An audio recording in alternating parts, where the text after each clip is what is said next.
La mort a régné par lui seul. Ici, il est question de qui? Si par l'offense d'un seul, la mort a régné par lui seul, il est question de qui? Il est question d'Adam. Et après, la suite du verset nous dit, à plus forte raison, ceux qui reçoivent l'abondance de la grâce et du don de la justice. C'est qui reçoit l'abondance de la grâce et du don de la justice? C'est qui? C'est pas nous. C'est pas nous. C'est moi. Il y a une différence. Dites avec moi, c'est moi. Parce que souvent les gens disent c'est nous, mais bon, moi, je fais partie des nous, mais pas vraiment. Mais quand tu dis c'est moi personnellement. C'est toi personnellement, l'abondance de la grâce et du don de la justice. La justice, c'est un don. C'est pas quelque chose qu'on peut mériter, c'est pas quelque chose qu'on peut gagner, c'est un don. C'est un cadeau. C'est quelque chose que Dieu nous donne et qu'on ne mérite pas. Et ce cadeau se reçoit comment? Il se reçoit par la foi. Ça signifie que par la foi, on peut obtenir ce qu'on ne pouvait pas faire par nous-mêmes. La foi nous permet de recevoir ou d'obtenir ce que nous ne pouvions pas produire nous-mêmes. La Bible nous dit clairement qu'on ne peut pas produire la justice. On ne peut pas être juste par nos propres œuvres, on ne peut pas être juste par nos propres capacités, mais le don de Dieu, c'est-à-dire le cadeau de Dieu, que l'on obtient par la foi c'est se saisir, la foi c'est prendre, la foi, une définition de la foi peut-être, que l'Esprit de Dieu révèle à notre esprit ou communique à notre esprit et nous montre les réalités invisibles et cela devient visible à nous. Amen.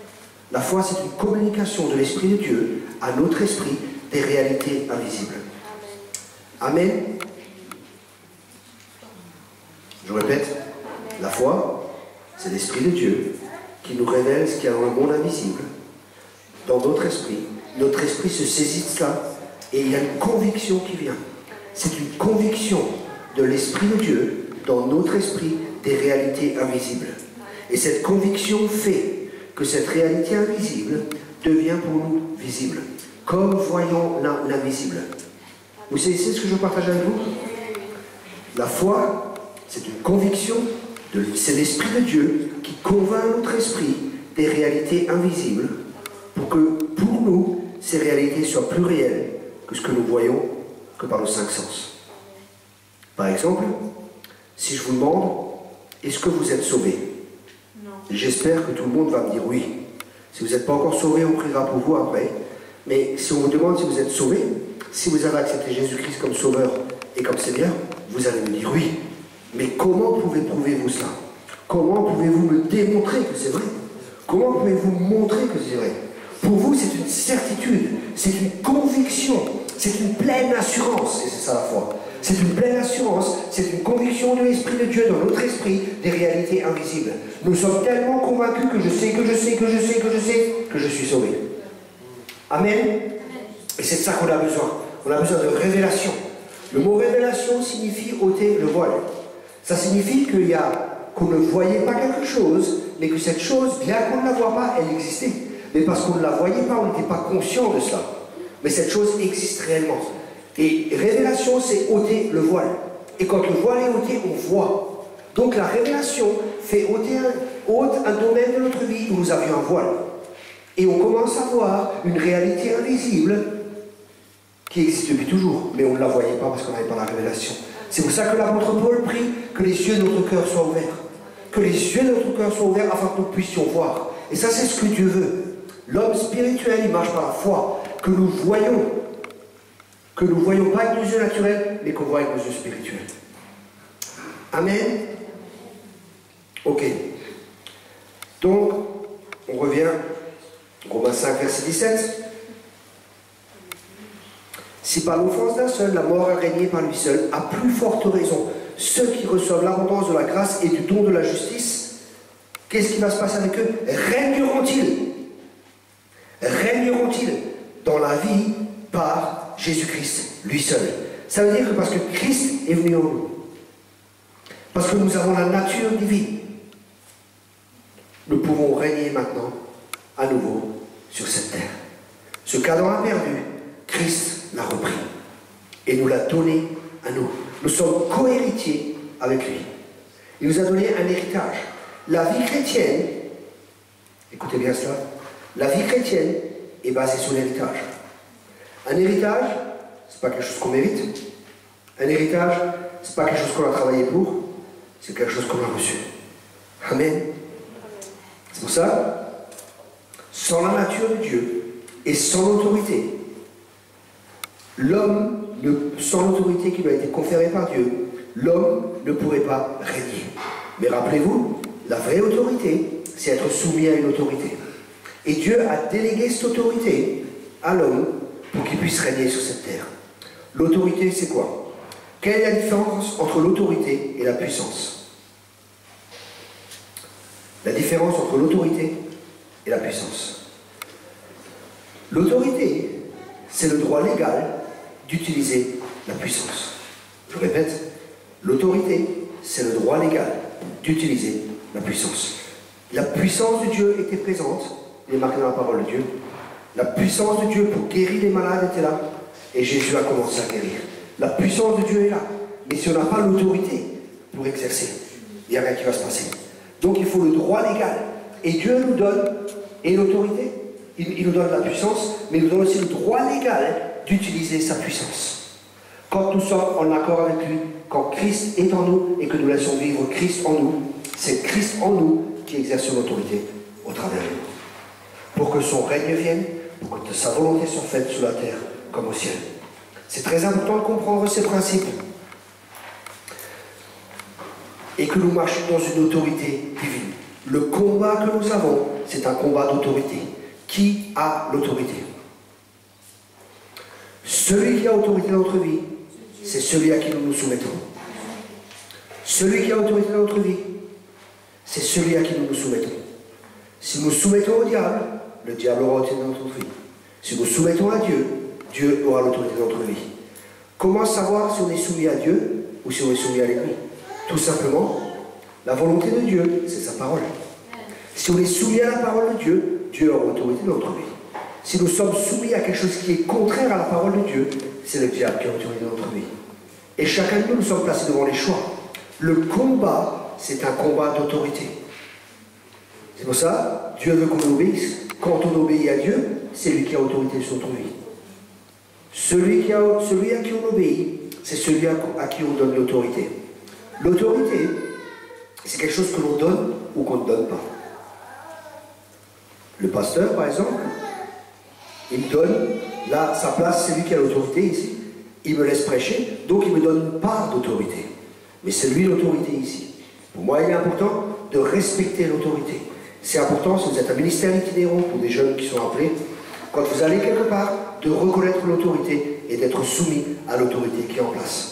C'est important pour nous de comprendre les principes d'autorité et comment fonctionne l'autorité.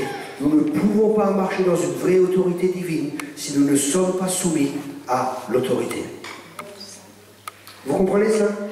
Par exemple, il est important de comprendre le domaine d'autorité que nous avons. Chacun a reçu un domaine d'autorité. Par exemple, l'autorité que j'ai dans ma famille. Je n'ai pas la même autorité dans ma famille que dans la famille de quelqu'un d'autre. Je ne peux pas interférer. Je ne peux pas intervenir dans la famille de quelqu'un d'autre. Ce n'est pas mon rôle. Vous comprenez? Excepté si les gens me demandent, ils s'ouvrent, ils me demandent des conseils, et ainsi de suite. Mais je ne peux pas faire dans une autre famille ce que je fais dans ma famille.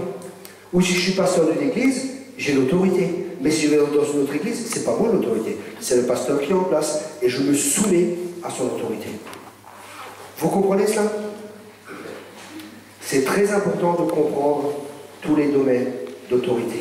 Parce que si vous prenez une autorité que Dieu ne vous a pas donnée, vous rentrez dans un domaine qui est dangereux. Vous rentrez dans un domaine où vous pouvez donner autorité à l'ennemi dans votre vie.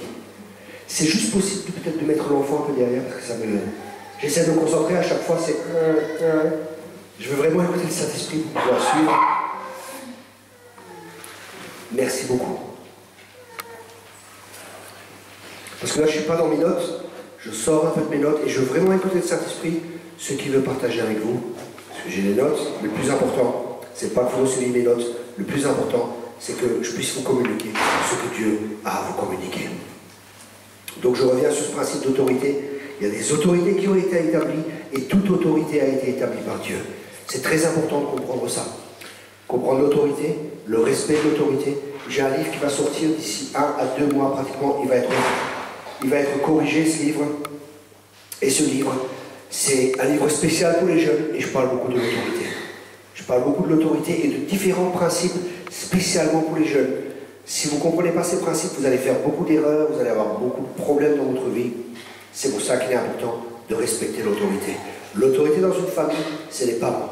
Honore ton père et ta mère, afin d'être heureux et d'avoir une longue vie. Afin d'être heureux et d'avoir une longue vie. Si tu ne respectes pas, si tu n'honores pas ton père et ta mère, je te garantis, tu ne pourras pas être heureux et tu n'auras pas de longue vie. C'est aussi simple que ça. Ok? Une des caractéristiques d'Adam et d'Ève, c'est qu'ils n'avaient pas de honte. Toute leur perception d'eux-mêmes, dans Genèse 2, verset 25. Genèse 2, verset 25 nous dit: l'homme et sa femme étaient tous deux nus et ils n'en avaient point honte. Et si nous voyons le mot honte en hébreu, c'est bioche. Ce qui peut signifier aussi sans crainte. Ne pas avoir honte parce qu'il y a des erreurs qui ont été faites ou parce que nous nous sentons incapables. Le mot honte peut aussi être avoir été déçu. Le mot honte peut aussi être traduit par confusion. Le mot honte peut aussi être traduit par devenir sec. Donc il n'y avait aucune de ces caractéristiques. La honte, c'est une douleur qui provient parce que nous avons perdu le respect de quelqu'un ou de personne à cause d'un comportement qui n'est pas juste. On se sent incapable. On ressent de la honte quand il y a quelque chose de faux ou quelque chose de faux qui a été fait, ou quand on a été humilié. Un complexe d'infériorité. Ça, Adam et Ève ne le connaissaient pas. Ils n'avaient pas de honte, mais ils avaient une perception spirituelle d'eux-mêmes, d'être complets, de ne pas avoir de manque, de tout avoir. Le problème de la honte a affecté plusieurs domaines. Le problème de la honte a affecté plusieurs domaines. Premièrement, l'homme envers Dieu. Au début, la relation entre l'homme et Dieu, il n'y avait pas de crainte, il n'y avait pas d'esclavage, il n'y avait pas de mauvaise conscience, il n'y avait pas de sentiment d'indignité. À l'inverse, il y avait de l'harmonie. Il y avait un sentiment d'être comme Dieu, d'être ouvert, de liberté. Il n'y avait pas de sentiment d'insécurité. Il n'y avait pas de complexe d'infériorité. Il n'y avait pas de peur. C'est ainsi qu'Adam et Ève vivaient en relation avec Dieu. C'est ainsi que la perception qu'ils avaient d'eux-mêmes vis-à-vis de Dieu. Ils n'avaient pas de crainte, ils n'avaient pas de peur. Ça, la Bible nous dit que l'amour parfait bannit la crainte. Et Dieu ne veut pas qu'on soit... La honte est liée à la crainte. La crainte de ne pas être suffisant, la mauvaise image de soi, la perception de soi qui est négative, la crainte, est-ce que je vais pouvoir réussir, est-ce que je ne vais pas pouvoir réussir. La honte affecte notre identité. C'est un sentiment profond d'intimité. Mais Dieu nous a rendus dignes en Christ. La honte, c'est ce qui affecte notre identité et c'est très profond. La relation entre l'homme et Dieu était une relation de père et fils, qui n'était pas entachée par des erreurs passées. Quand on voit Jésus, il n'avait pas ce problème. Ils étaient en relation parfaite avec Dieu. Amen. Et c'est ce que Dieu a refait en Jésus-Christ. Et c'est ainsi que Dieu veut que l'on vive. Sans sentiment de honte, sans sentiment d'infériorité. Amen. C'est la vraie liberté. C'est la liberté glorieuse des enfants de Dieu. Et c'est lié à notre perception, à la perception que nous avons de nous-mêmes, à la manière de laquelle nous nous voyons. Ma question est, comment te vois-tu?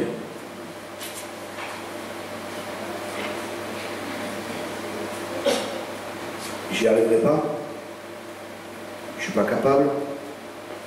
Je suis pas beau. Je suis trop petit, je suis trop rond, je suis trop carré, je suis trop triangulaire. Je suis trop ceci, je suis trop cela. Comment te vois-tu? Quelle est la perception que tu as de toi? Dieu a dit, je vous donne un pays où coule le lait et le miel. Toutes les promesses de Dieu sont oui et amen pour nous. Dieu nous a donné la terre promise. La terre promise, c'est Christ. Et nous avons tout pleinement en Christ. Et c'est à nous d'aller et de conquérir. Mais pour pouvoir conquérir, il est important que nous ayons la foi. Et l'antidote de la foi, c'est quoi? Pour l'interrogation, on va un peu plus loin et nous allons voir ce qui est l'antidote de la foi. Et nous allons voir l'influence que ça a sur la perception que nous avons de nous-mêmes. Venez avec moi dans Nombre 13.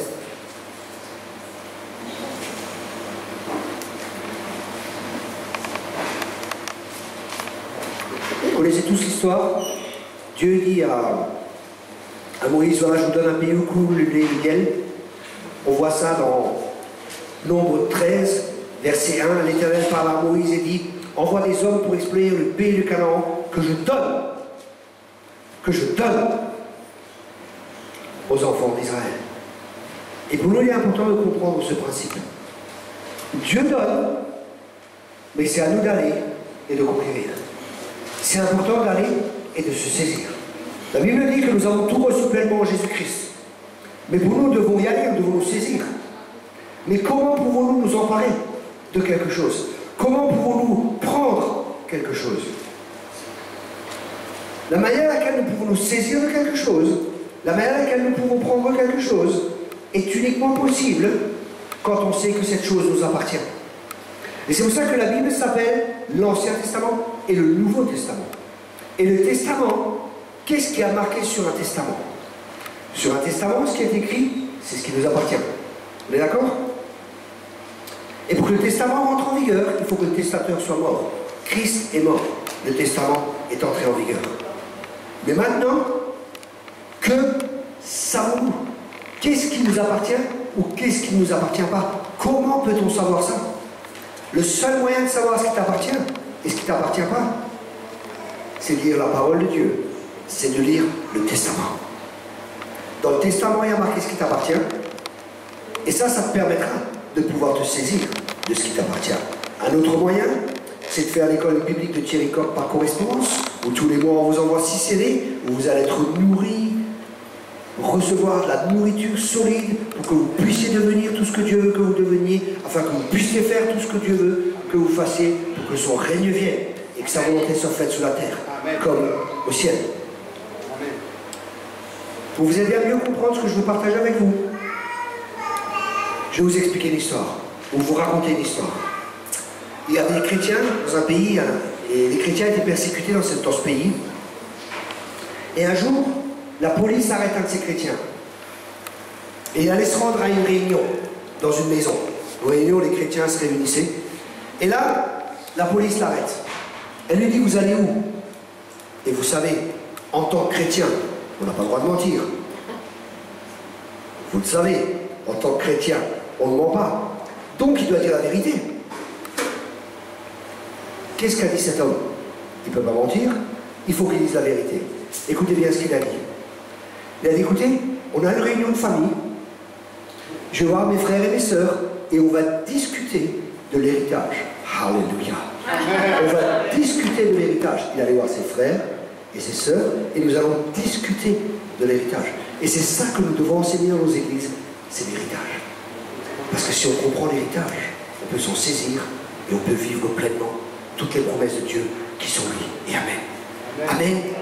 Il est important que que nous connaissions notre héritage. Si tu ne connais pas ton héritage, tu ne peux pas t'en emparer. Je vais vous raconter une autre histoire pour qu'on puisse bien saisir ça. Il y a une femme qui faisait le ménage, tout ça, chez la reine. Puis arrivé à un certain âge, la reine lui dit, écoute, c'est bon maintenant, tu peux prendre ta retraite. Voilà, je te fais un cadeau. Et elle lui a offert un papier comme ça, enfin un tableau. Et dans ce tableau, il y avait un papier qui était dedans, il y avait marqué des choses dessus, il y avait un tampon et tout ça. Et elle a donné ça à cette femme. Et cette femme vivait vraiment dans le minimum, la misère et tout. Mais c'était une chrétienne. Et elle a mis ce tableau au mur. Et un jour, il y a le pasteur, il vient lui rendre visite, tout ça, et il voit le tableau qui est au mur. Il dit, ah, super, tu as lu ce qui a marqué? Elle dit, non, je ne sais pas lire. Tu sais pas lire, mais tu n'as pas lu ce qui a marqué? Ben non. Sur ce tableau, il y avait marqué qu'elle avait droit chaque mois à une rente. Mais parce qu'elle ne savait pas lire, parce qu'elle ne savait pas ce qu'il y avait marqué, elle ne pouvait pas s'en emparer. Si tu sais lire et que tu ne lis pas ton testament, je répète, si tu sais lire et que tu ne lis pas ton testament et que tu ne t'empares pas de ce que Dieu a prévu, c'est la faute à qui?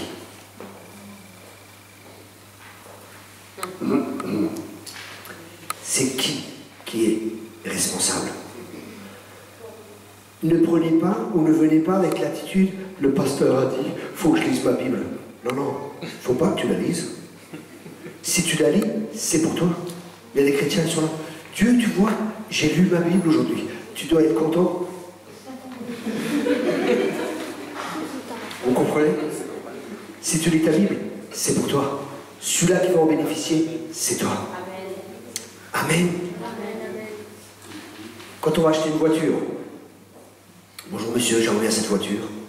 Il dit ok, vous pouvez la commander? Oui, je la commande. Alors il dit bon, peinture métallisée, climatisation, boîte automatique, siège en cuir, radar de recul. Tu dis oui ou non? Tout ça, c'est des options. Lire sa Bible en tant que chrétien, c'est pas une option dans la vie chrétienne, c'est une nécessité. Parce que l'homme ne vivra pas de pain seulement, mais de toute parole qui sort de la bouche de Dieu. Amen et amen et amen. Alléluia. Bon, vous êtes enthousiasmés, super.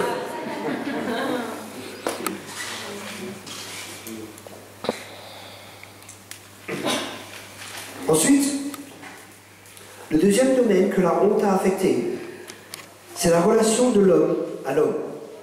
La relation entre la femme et l'homme. La relation entre la femme et l'homme, ou d'être humain à être humain, n'était pas perturbée par le péché, ou par des erreurs passées, ou par des manquements, ou par des blessures, ou par des déceptions. C'était une relation d'amour complètement libre, de respect, d'honneur l'un envers l'autre, et de respect l'un envers l'autre. C'était une relation parfaite, selon Dieu. Il y avait de l'harmonie, il y avait de la confiance, il y avait plein de caractéristiques qui font que l'amour respecte les autres, l'amour élève l'autre. Vous comprenez, il y avait cette relation parfaite entre Dieu, entre l'homme et l'homme, entre Adam et Ève, entre l'être humain. Il n'y avait pas d'insécurité, il n'y avait pas de question, est-ce que les motifs sont justes, est-ce que c'est pas juste? La Bible, elle dit que tout était très bien. Waouh! C'était le paradis sur terre. Est-ce que c'est possible de vivre ça dans le couple? Est-ce que c'est possible de vivre ça? Oui, c'est possible de vivre ça. Tu me demandes comment? C'est très simple. En prenant la décision, faisant un choix de renoncer à soi-même, de regarder comme l'autre comme étant supérieur à nous et de servir l'autre. Ça me fait rire, hein? Facile à dire. Hein? Dans la pratique, un jour j'ai eu un rêve. Et je voyais quelqu'un qui voulait me tuer. Je dis non, non, non, je ne veux pas mourir. Je ne veux pas mourir, je ne veux pas mourir. Le lendemain, je me suis réveillé. Et Dieu m'a dit, tu vois, tu ne veux pas mourir. Dieu parle à travers les rêves. Tu ne veux pas mourir. Je dis, bon d'accord Seigneur, j'abdique, je vais mourir. C'est plus moi qui vis, c'est Christ qui vit en moi. Et chaque jour, c'est le combat que nous avons. De renoncer à nos droits, de prendre notre croix sur nous-mêmes et de le suivre lui, afin que Christ puisse vivre en nous. C'est un combat. Les combats que nous avons dans les couples, les combats que nous avons les uns avec les autres, ils sont très importants parce qu'ils révèlent quelque chose. Ils révèlent les blessures qu'il y a en nous. Si on n'est pas confronté, vous savez, moi avant de me marier, j'étais un gars super, merveilleux. Quand je me suis marié, on se disputait au début, ma femme et moi. On se disputait souvent. Et je prie. Je dis, Seigneur, t'as vu la femme que tu m'as donnée? C'est quoi cette histoire? Elle a plein de problèmes. J'en ai marre. Vous savez ce que Dieu m'a dit? Ça reste entre nous, hein. Il m'a dit, Thierry, le problème, c'est toi. Le problème, c'est toi. Dieu ne se trompe jamais. Et Dieu dit toujours la vérité, même si ça ne te plaît pas. Mais si tu acceptes la vérité, elle a la capacité de te rendre libre. Accepte la vérité. Peut-être dans ton problème, dans ton couple, pardon, le problème, c'est toi. Et Dieu ne nous a jamais appelés à des problèmes. Dieu nous appelle à être la solution. Amen. Amen. Tu es appelé à être la solution, pas le problème. Et pour être la solution, c'est Christ en nous, la solution. Amen. Laissons vivre Christ en nous, l'espérance de la gloire.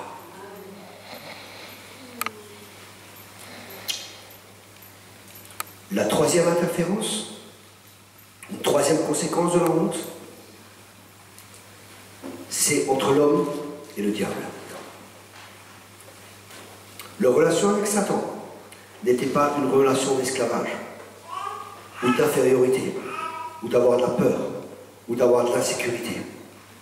Quand on lit Genèse 3, chapitre 3, versets 1 à 5, quand on lit le serpent vient, Ève discute, elle n'a pas de peur, elle n'a pas de crainte, elle n'est pas esclave du diable, elle discute avec lui tout simplement. Le problème, c'est qu'elle a discuté avec elle. Discute jamais avec le diable. Il va toujours te raconter des histoires. Il arrivera à t'avoir. Discute pas avec lui.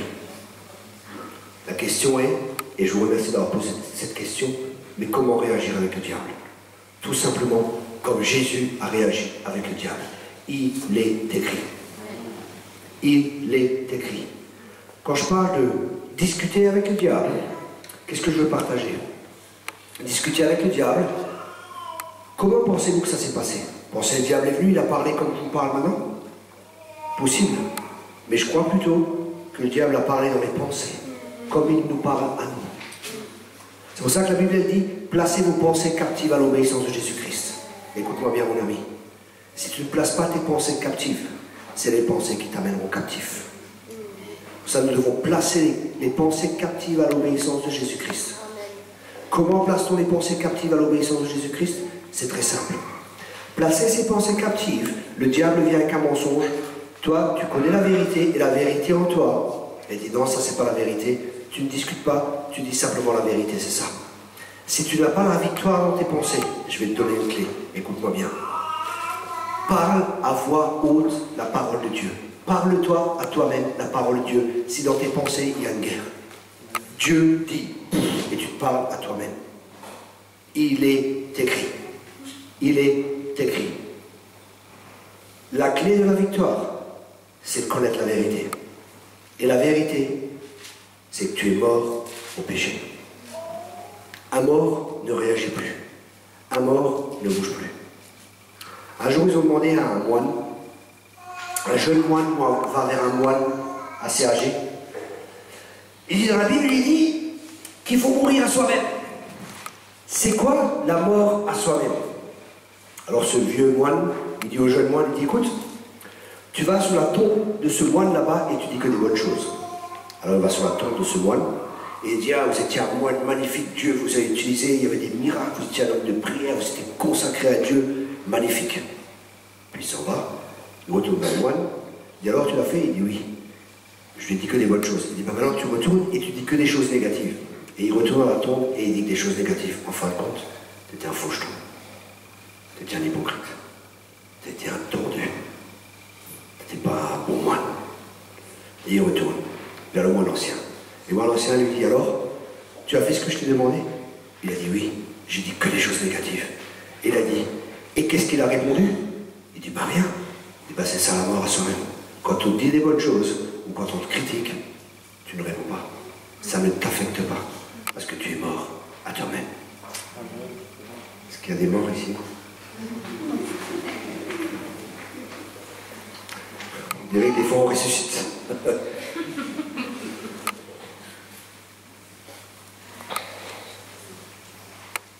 Ève, quand le serpent lui parlait, synonyme de diable, elle n'avait pas de peur, elle n'avait pas de crainte. Elle était dans la sécurité.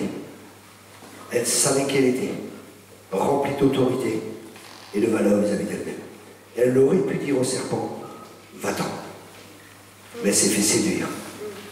La séduction, c'est croire un mensonge et croire que ce mensonge est la vérité. C'est la séduction. Et c'est ça qui est terrible. Une forteresse, et ça c'est dans mon dernier livre sur les pensées, où je parle beaucoup de forteresses, où j'explique comment les forteresses naissent dans les personnes. Et j'explique aussi comment se défaire des forteresses. Parce que chacun de nous, on peut avoir des forteresses. Et dans le tome 1 sur les pensées, j'explique comment ces forteresses naissent en nous, au travers des relations familiales, au travers des nations, au travers de beaucoup de choses qui peuvent influencer notre manière de penser. Je vous recommande vraiment de lire ces livres, c'est vraiment très pratique pour vous. Parce que le combat qu'on a, c'est un combat dans les pensées. Celui qui gagne le combat dans les pensées, ou celui qui dirige tes pensées, c'est celui qui dirige ta vie. Amen. La chair, le diable ou Dieu.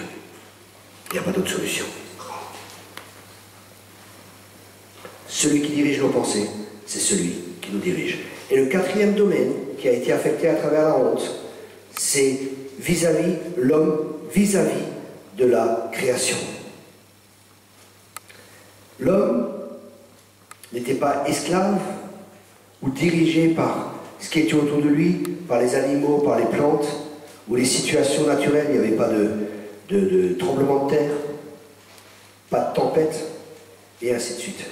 Mais il régnait sur toute la création, avec autorité.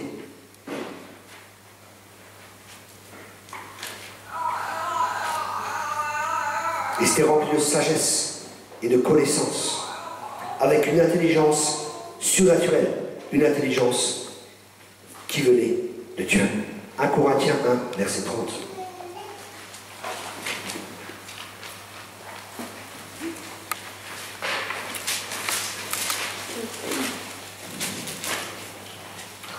Or, c'est par lui que vous êtes en Jésus-Christ, lequel, de par Dieu, a été fait pour nous sagesse, justification, sanctification et rédemption, afin, comme il est écrit, que celui qui se glorifie dans le Seigneur. La sagesse qu'avaient Adam et Ève, nous l'avons maintenant en Christ. Amen. Cette même sagesse pour pouvoir régner, pour pouvoir diriger, nous l'avons maintenant en Christ. 1 Corinthiens 2, verset 15.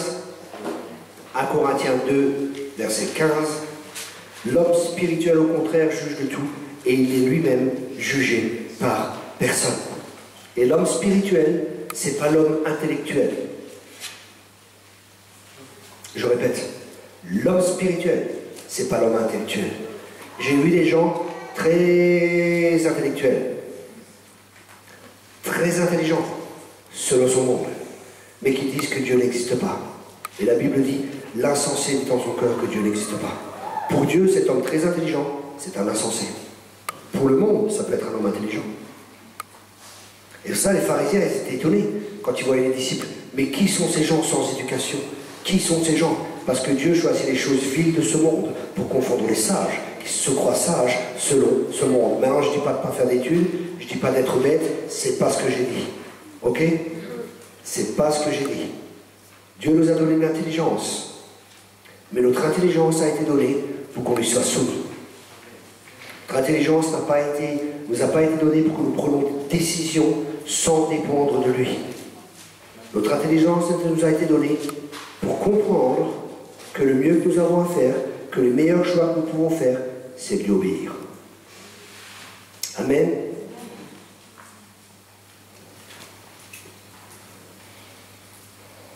Verset 16, 1 Corinthiens 2, verset 16. Car qui a connu la pensée du Seigneur pour l'instruire? Or nous, nous avons la pensée de Christ. Écoutez bien, c'est très important de comprendre ça.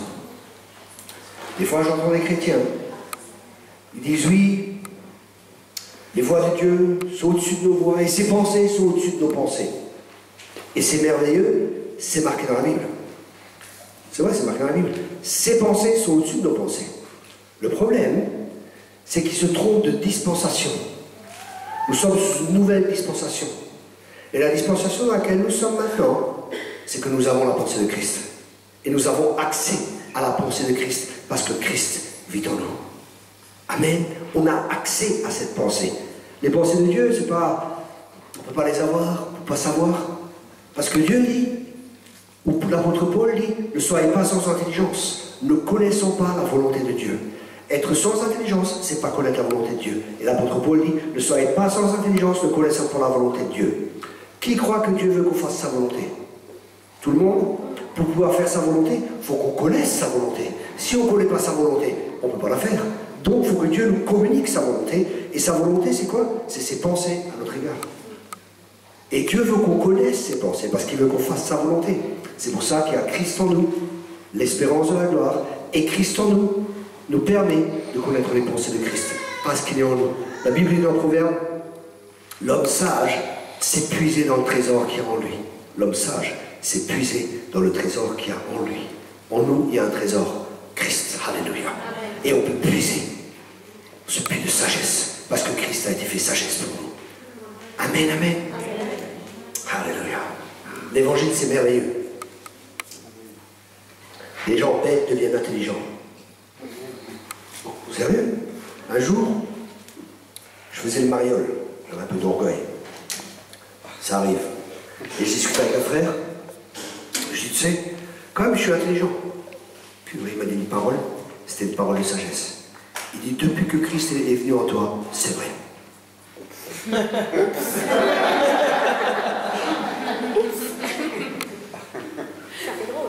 C'est la vérité vraie. Ça fait drôle, mais c'est la vérité. L'humilité, c'est d'accepter la vérité. L'humilité, c'est d'accepter cela. C'est sûr que ma chair, j'étais con, la chair, elle est contre. Si vous êtes humble, la parole de Dieu dit, recevez avec douceur la parole de Dieu, plantée en vous. Et ce mot douceur peut aussi être traduit, recevez avec humilité la parole. Ça veut dire que la parole de Dieu vient, on l'accepte. Même si les forteresses, les raisonnements, tout essaie de s'opposer contre la parole de Dieu, nous mettons tout cela à plat et nous recevons avec douceur la parole de Dieu dans notre vie. Amen.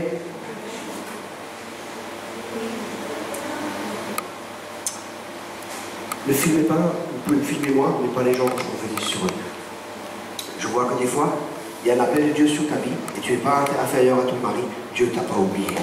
Il y a une place pour toi aussi. Il n'y a pas juste une place pour ton mari, il y a aussi une place pour toi.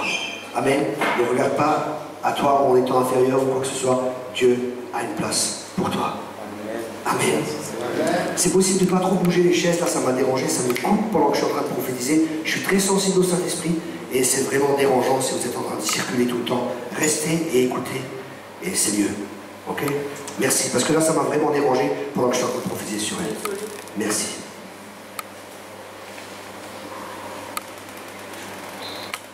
Daniel 1, verset 20. Vous savez, il y a des prédicateurs, ça ne dérange pas, il peut y avoir des enfants qui courent, ici et ça. Mais moi, je suis différent, chacun est unique, hein. Monique.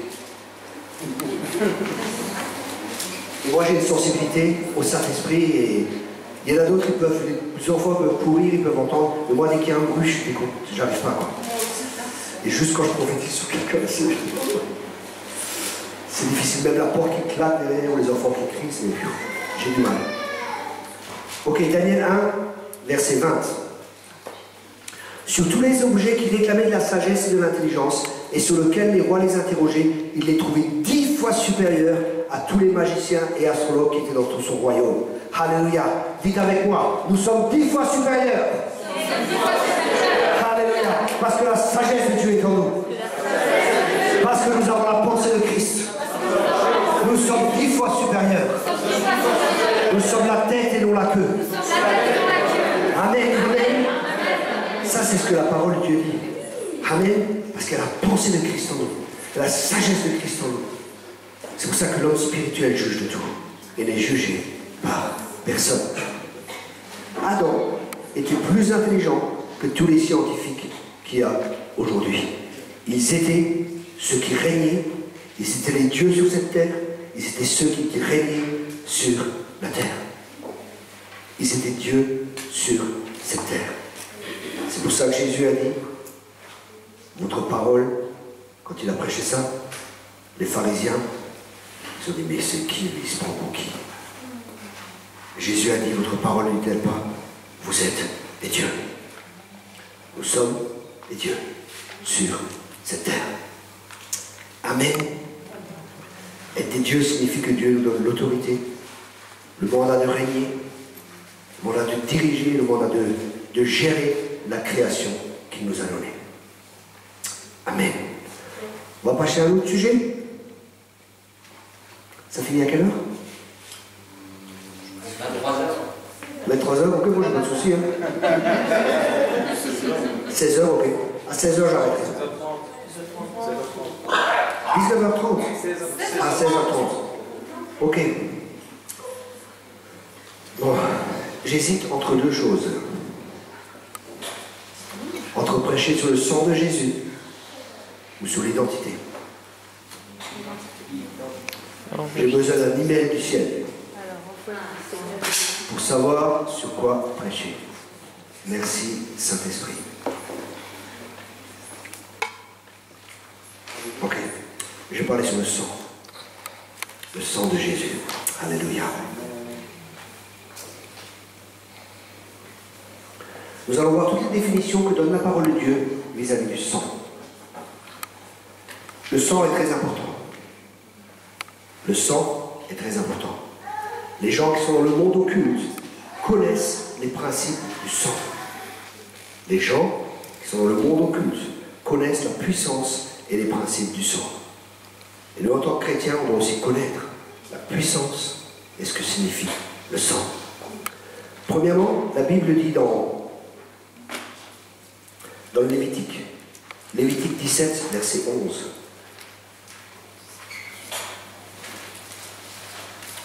Lévitique chapitre 17, au verset 11. Car l'âme de la chair et de le sang, je l'ai donné sur l'autel afin qu'il serve d'expiation pour vos âmes, car c'est par l'âme que le sang fait l'expiation. Ici, on voit que le sang est porteur de vie. Le sang est le siège de la vie. La vie est dans le sang. La vie est dans le sang. Quand il est question d'âme dans ce contexte, c'est la vie.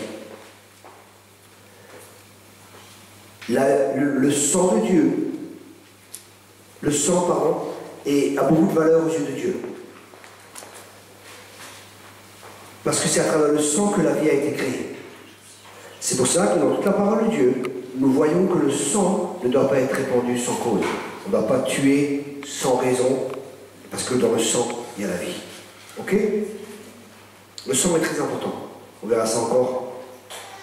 Tout ce que la Bible nous dit vis-à-vis du sang. Donc le sang, c'est la vie, premièrement. Deuxièmement, dans Hébreux 9, verset 22, nous voyons une autre définition de ce qu'est le sang. Le sang de Jésus. Vous savez, il y a des fois du mysticisme dans nos églises. Il y a des fois des choses que les gens font. Nous nous plaçons sous le sang. Nous nous mettons sous le sang. Nous faisons ceci. Nous faisons ceci avec le sang.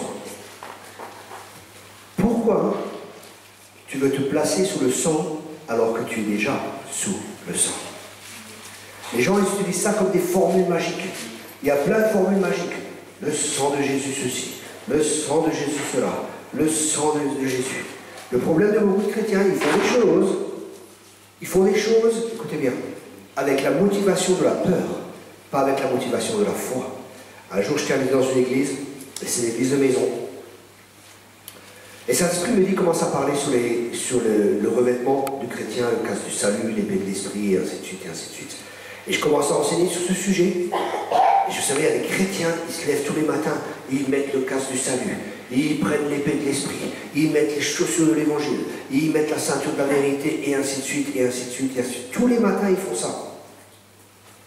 Ma question est, pourquoi une fois que tu es revêtu, tu te déshabilles de nouveau et que tu refais ça tous les jours?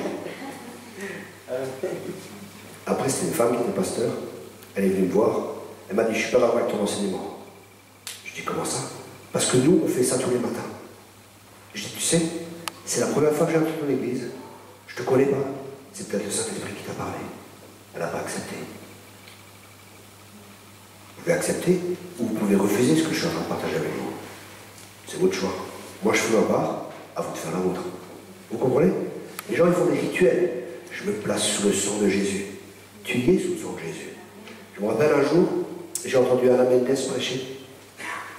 Et dans son enseignement, il disait que le sang ouvre le chemin. Des fois, des choses, vous savez, qui sont spirituelles, et on n'arrive pas à comprendre avec nos têtes. Mais pendant qu'elle disait ça, je me rappelle qu'un jour, je suis parti au 3e ciel, c'est-à-dire que je suis passé par le 2e ciel, et pendant que je suis parti en esprit, je voyais devant moi le sang de Jésus. Et quand elle a dit le sang fraye un chemin, j'ai compris. Le sang fraye un chemin. Et les gens dans le monde occulte, ils comprennent ça. C'est pour ça qu'ils font des sacrifices de sang. Parce que ça fraye un chemin dans le monde spirituel. Mais le seul moyen pour avoir accès au Père, c'est un sang qui doit être saint. Et c'est la vie de Dieu lui-même. C'est le sang de Jésus qui nous donne accès auprès du Père. Le sang fraye un chemin dans le monde spirituel. Parce que dans le sang, il y a la vie. Vous saisissez? Ok. Ensuite,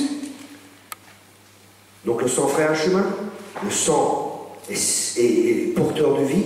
Dans Hébreux 9, verset 22, Hébreux chapitre 9, verset 22.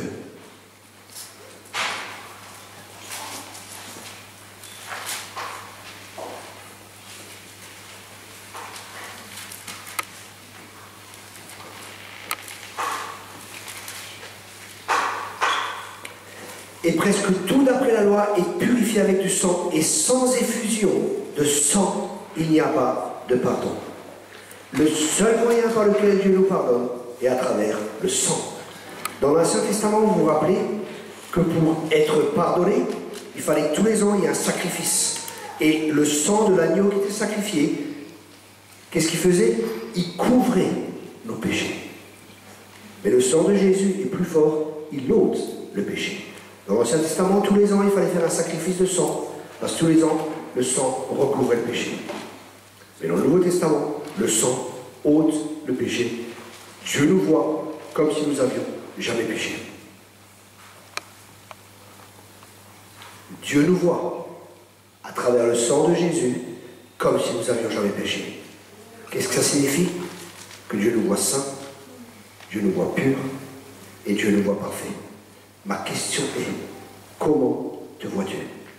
Plus tu commences à te voir et à te percevoir comme Dieu te voit, plus tu vas vivre dans la sainteté, plus tu vas vivre dans la justice.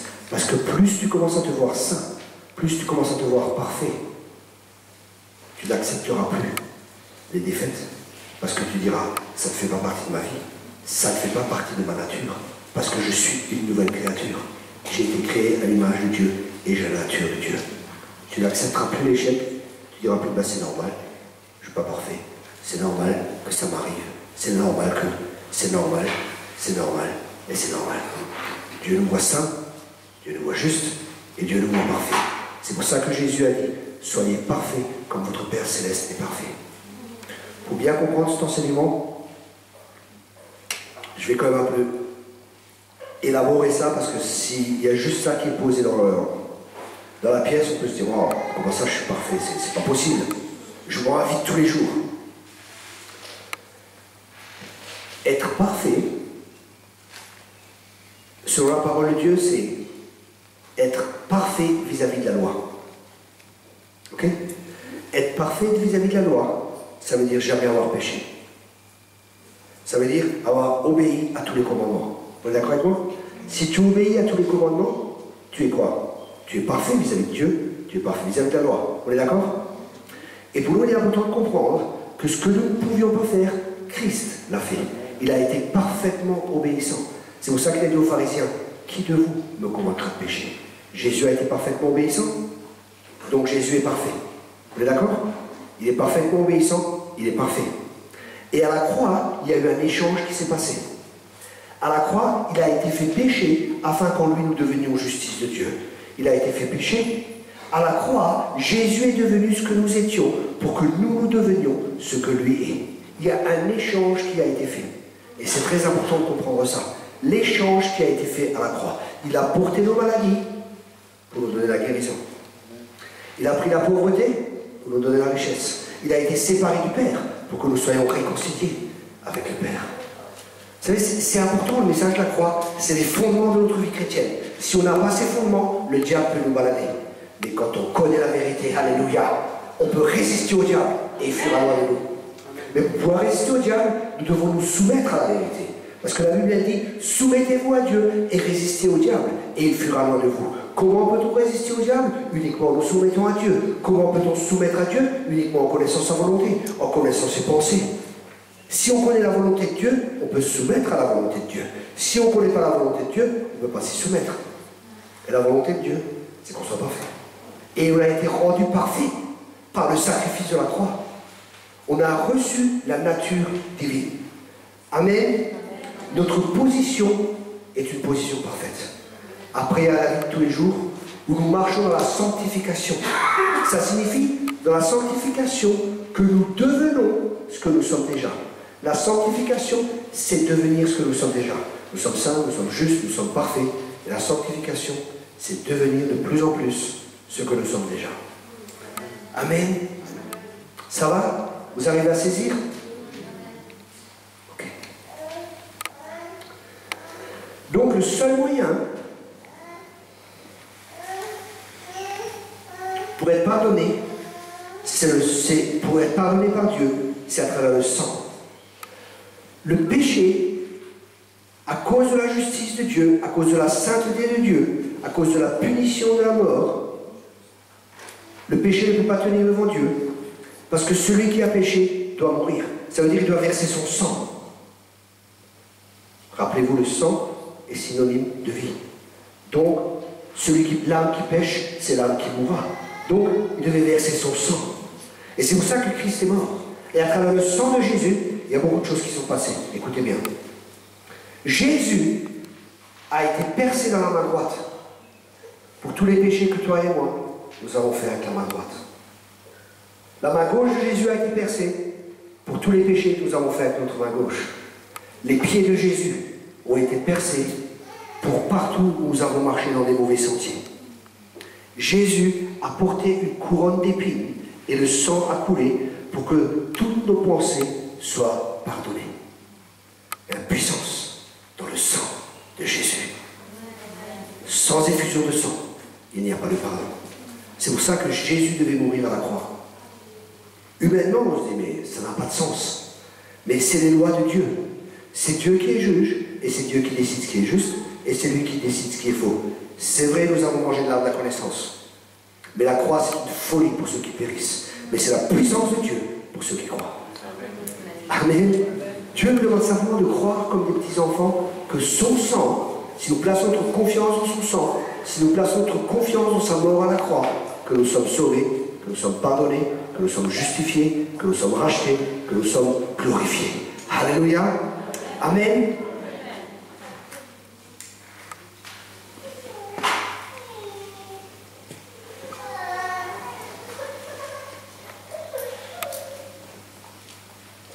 Vous savez, c'est la grâce de Dieu qui fait qu'il y a quelqu'un qui a pris notre place et que nous ne sommes pas morts.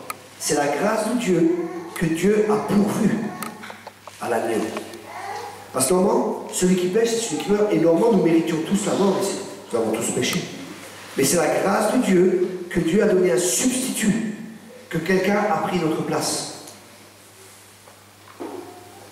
Parce que vous connaissez cette histoire. Un jour, il y a un homme qui fait un hold-up, et pendant ce hold-up, il tue une personne. Puis il part, il rentre chez lui à la maison, Et en rentrant chez lui à la maison, il voit son frère jumeau qui est là, et il discute ensemble. Qu'est-ce qui s'est passé? Ah, j'ai fait un hold-up et j'ai tué quelqu'un et tout ça. Et là, la police sonne. Et elle rentre, elle arrête les deux gars. Et elle dit, qui a fait le hold-up? Et elle dit, c'est moi. La police le prend, le juge, elle le condamne et elle le tue. Le problème, c'est que lui était innocent. C'était le faux qu'ils ont pris. L'autre était libre à ce moment-là, puisque quelqu'un a payé pour lui. Et pour la justice, le problème était réglé. Et avec Dieu, c'est pareil. Dieu, Christ a pris ta place. Christ a pris ma place. Il n'y a aucune condamnation pour ceux qui sont en Jésus-Christ. Dieu, le problème qu'ont beaucoup de chrétiens, c'est qu'ils ne font pas confiance dans le sang de Jésus. Ils font plus confiance à leurs émotions, à la voix du diable qui dit Dieu ne peut pas te pardonner cela. Des fois, j'ai rencontré des chrétiens qui disent oui, mais je crois que j'ai commis le péché impardonnable, le péché contre le Saint-Esprit. J'ai une bonne nouvelle pour toi. Si tu crois cela, c'est que ta conscience elle travaille encore et c'est que tu ne l'as pas fait. Vous comprenez ça? C'est le diable qui nous fait croire quelque chose. Le but du diable, c'est de nous séparer d'avec Dieu. Parce qu'il sait que quand nous sommes avec Dieu, un homme avec Dieu est toujours en surnombre. Un homme avec Dieu est toujours en surnombre. Un homme avec Dieu est toujours gagnant. Et Dieu est avec toi. Amen. Tu es un gagnant. Commence à te voir comme un gagnant, comme un plus que vainqueur. Le sang, c'est le fondement de l'alliance. Quand une alliance était faite, il y avait toujours du sang qui devait couler. C'est pour ça que l'alliance, quand on est question d'alliance, c'est l'alliance de sang. Rappelez-vous que le sang représente la vie. Quand une alliance est faite, ce qu'il faisait, il se coupait dans la main. Écoutez bien ça. Il se coupait dans la main et il mettait les mains ensemble. Ça fait que le sang se mélangeait. Et il disait, ma vie t'appartient et ta vie m'appartient. À travers l'alliance de sang. Et il mettait après, il mettait de la cendre dans les mains. La cendre dans les mains. Ça fait que la cicatrice restait et la cicatrice était visible. Et quand ils se voyaient, ils se saluaient. Et en se saluant, ils disaient, j'ai une alliance avec toi. Une autre signification, quand un ennemi venait, il levait la main.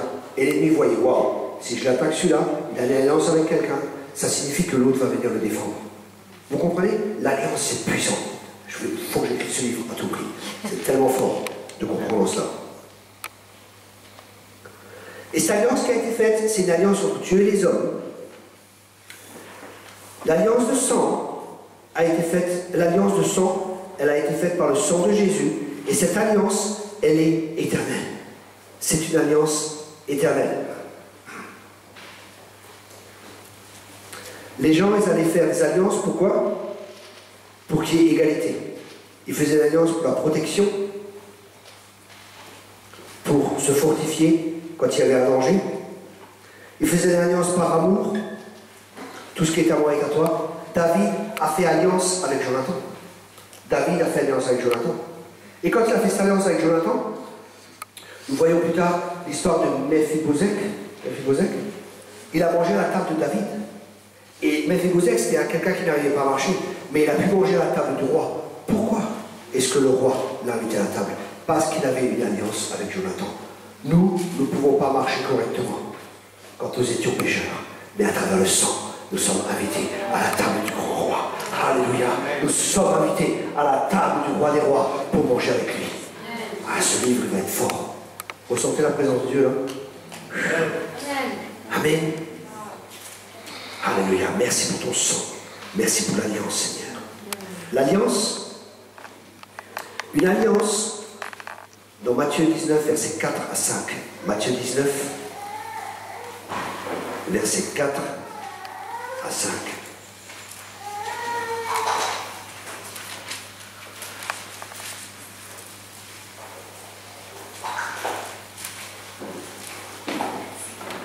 Il répondit, n'avez-vous pas lu que le Créateur au commencement fit l'homme et la femme, et qu'il dit, c'est pourquoi l'homme quittera son père et sa mère, et s'attachera à sa femme, et les deux deviendront une seule chair. Ainsi, ils ne sont plus deux, mais ils sont une seule chair, que l'homme ne sépare donc point ce que Dieu a joint.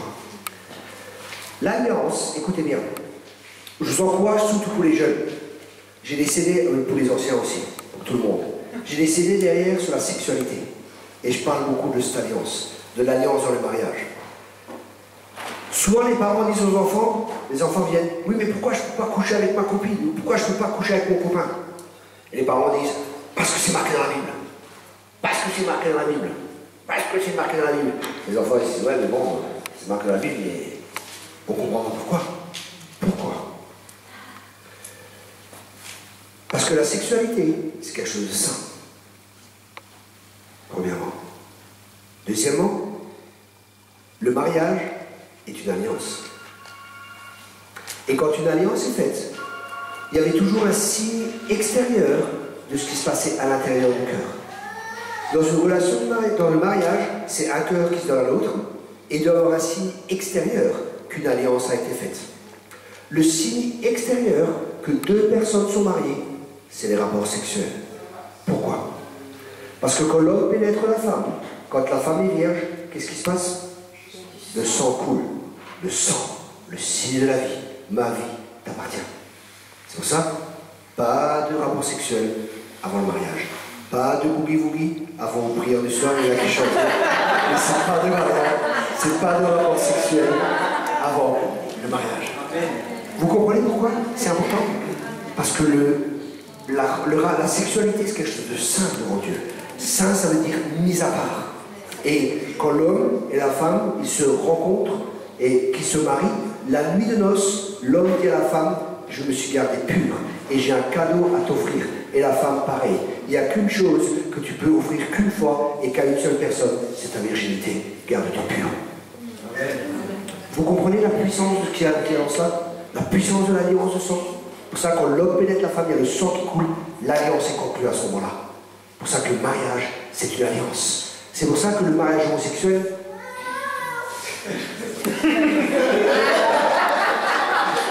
vous comprenez? C'est pas. Je discute des fois avec les gens, oui mais le mariage est civil, l'église n'a rien à voir.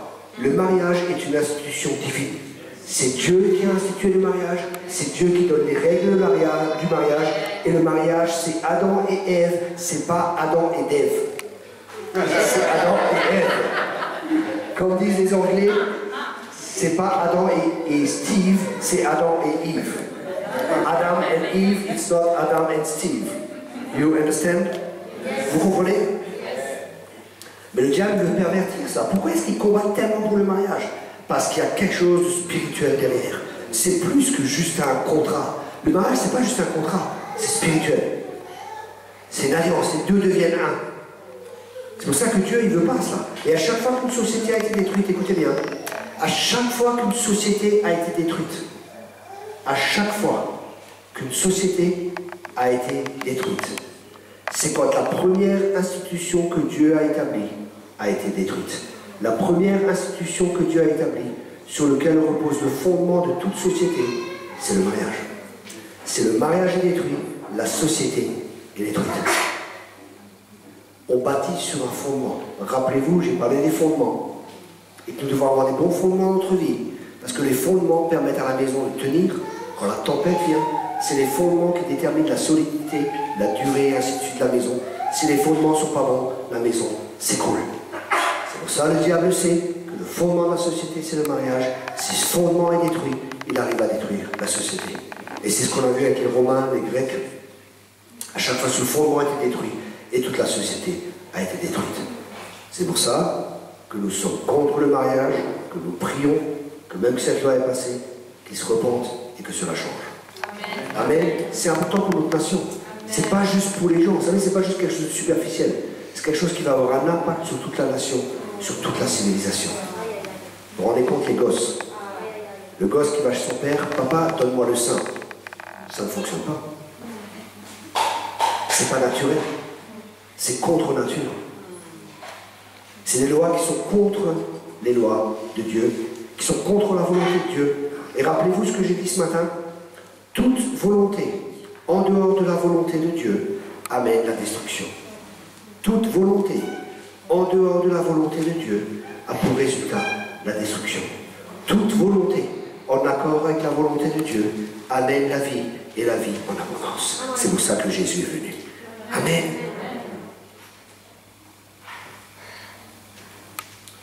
Dieu a fait une alliance avec Abraham. Dans Genèse 15, verset 7. Genèse chapitre 15, verset 7.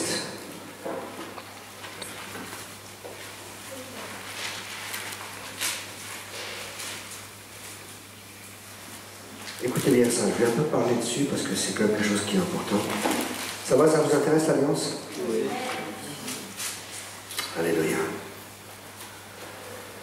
L'Éternel dit encore, je suis l'Éternel qui t'ai fait sortir d'Ur en Chaldée pour te donner en possession ce pays. Abraham répondit, Seigneur, l'Éternel, à quoi connaîtrai-je que je les posséderai? Et l'Éternel lui dit, prends une génisse de 3 ans, une chèvre de 3 ans, un bélier de 3 ans, une tourterelle et une jeune colombe. Abraham prit tous ces animaux, les coupa par le milieu et mit chaque morceau l'un vis-à-vis de l'autre. Mais il ne partagea point les oiseaux. Les oiseaux de proie s'abattirent sur les cadavres et Abraham les chassa.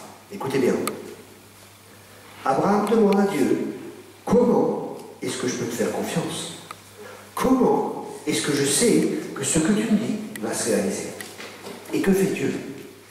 Dieu répond à Abraham par une manière par laquelle il peut le comprendre, par laquelle Abraham peut faire confiance à Dieu. Et comment est-ce que Abraham peut faire confiance à Dieu? Le moyen que Dieu utilise pour lui faire comprendre, Abraham, tu peux me faire confiance, c'est l'alliance. C'est l'alliance. Et Abraham crut à Dieu à cause de l'alliance qui a été faite. C'est pour ça, si on comprend l'alliance, si on comprend l'alliance, on rentre dans une nouvelle dimension de foi, c'est tellement puissant. Je prêche un peu là-dessus. C'est bon? Ça vous intéresse? Ok. Sinon, c'est pas grave, je le ferai quand même. Parce que je ressens qu'il faut que je le fasse. Amen. Alors ouvrez bien vos oreilles, et que ça rentre dans le nom de Jésus, et que ça reste. Amen. Alléluia.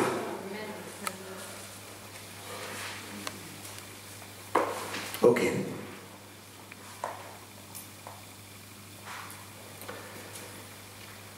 L'Éternel dit encore, je suis l'Éternel qui fait sortir d'Ur en Chaldée pour donner en possession ce pays. Abraham répondit, Seigneur Éternel, à quoi connaîtrai-je que je le posséderai? Comment je vais savoir que tu m'as donné ce pays, mais comment je vais savoir que c'est vrai que ça va se réaliser? Et l'Éternel lui dit, prends une génisse de 3 ans, une chèvre de 3 ans, un bélier de 3 ans, une tourterelle et une jeune colombe. Abraham prit tous ces animaux, les coupa par le milieu. Dieu lui a pas dit coupler et fait ceci. C'est Abraham qui a compris. Dieu veut faire une alliance avec moi. Dieu veut sceller ses paroles à travers le sang.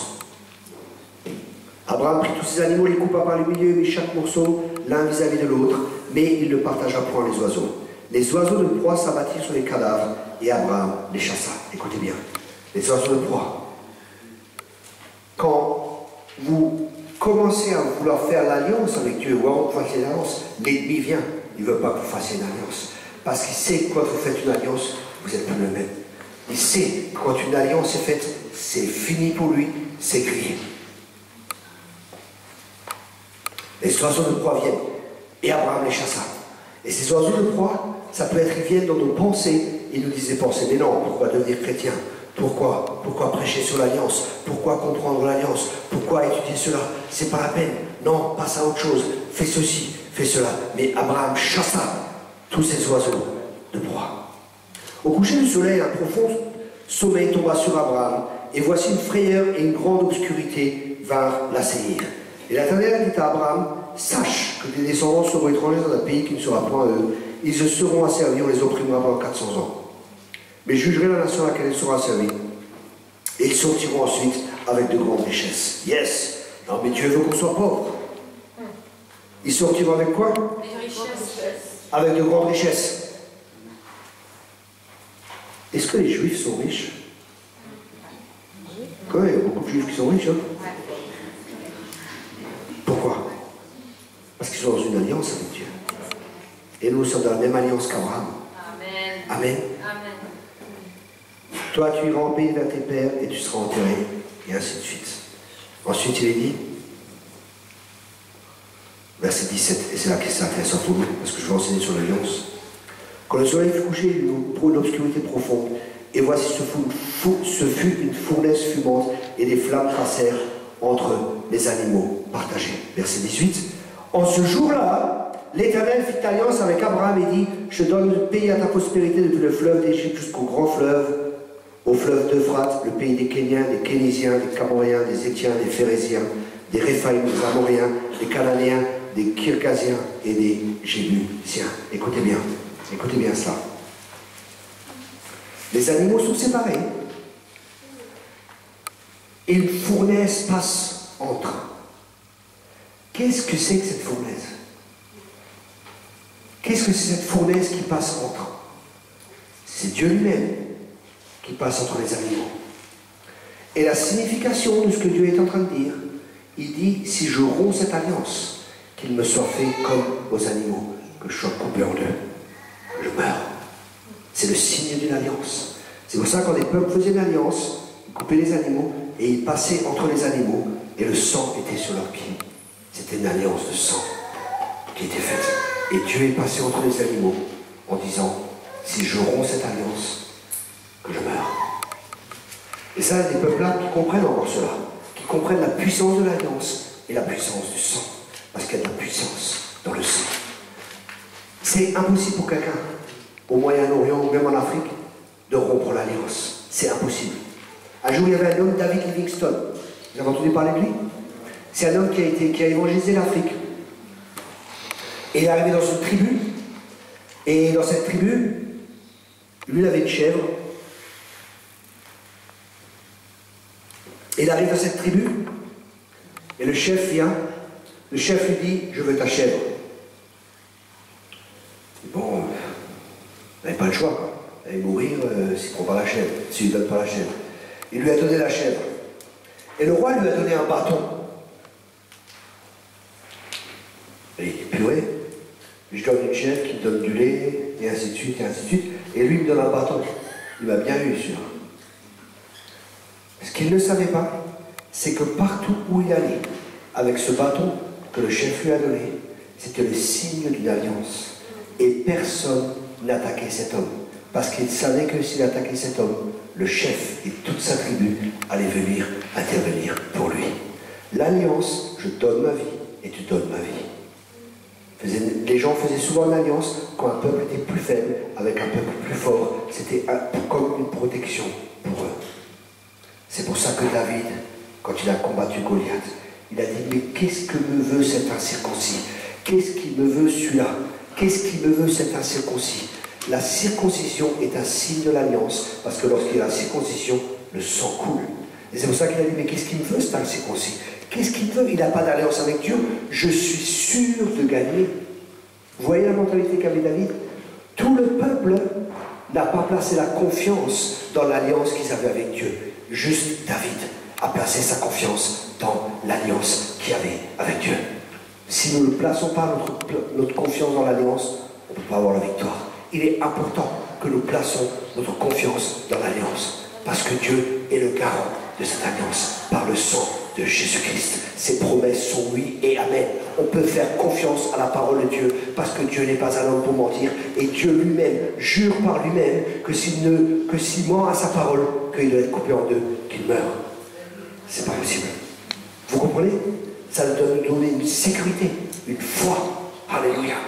C'est pour ça que l'adultère, c'est grave. Parce que c'est rompre l'alliance. C'est rompre l'alliance.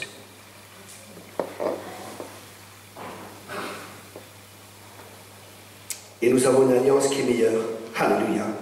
C'est l'alliance qui a été faite par le sang de Jésus. Mais avant cela, j'aimerais juste venir, encore une fois, dans Genèse 15, verset 12, pour qu'on comprenne bien un autre principe. Genèse 15, verset 12. Au coucher du soleil, un profond sommeil tomba sur Abraham. Et voici une frayeur et une grande obscurité vint l'assaillir. Il est dit, un profond sommeil tomba sur Abraham. Qu'est-ce que cela nous révèle? Ça nous révèle que quand Dieu a fait l'alliance, écoutez bien ça, c'est très important.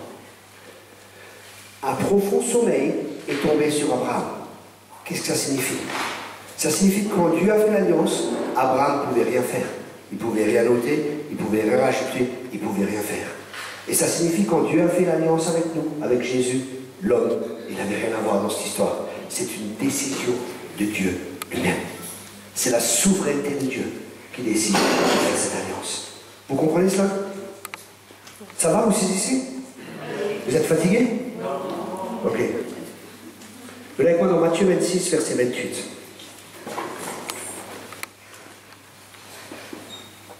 Matthieu 26. Alléluia. Alléluia. On est dans une alliance. Si quelqu'un m'attaque, il a affaire à mon papa. Amen. Je dis à mon fils, si quelqu'un m'embête, tu me le dis.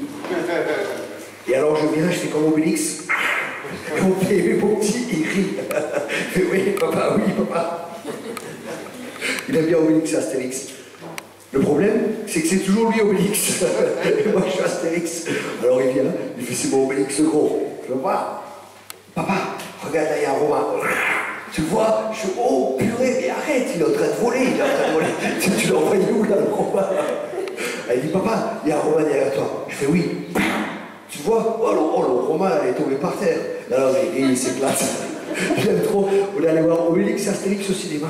Il était sur le siège, il était tellement film, il criait, il riait, il sautait, il dérangeait tout le cinéma. Il était tellement temps, Obélix. Alors il vient, il dit, papa, bois ta potion magique.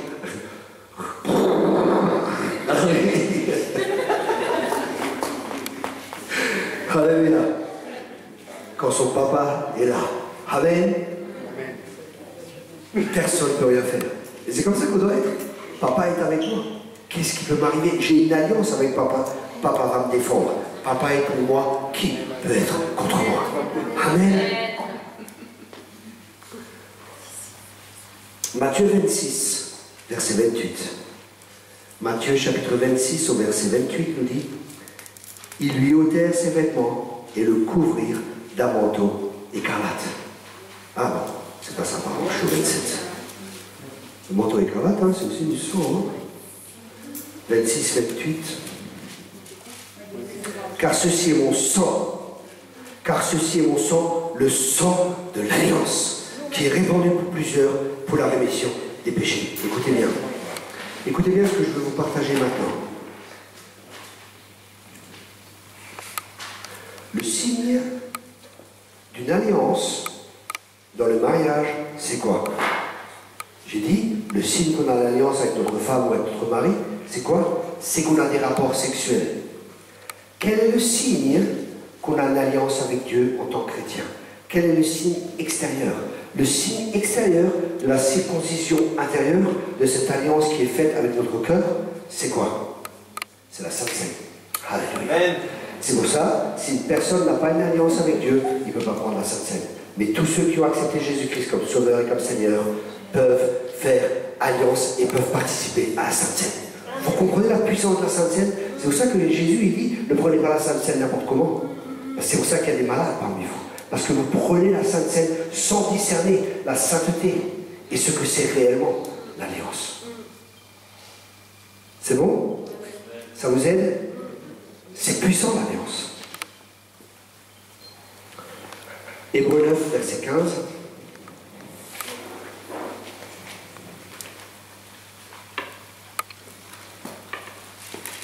J'avais pas prévu ça, mais...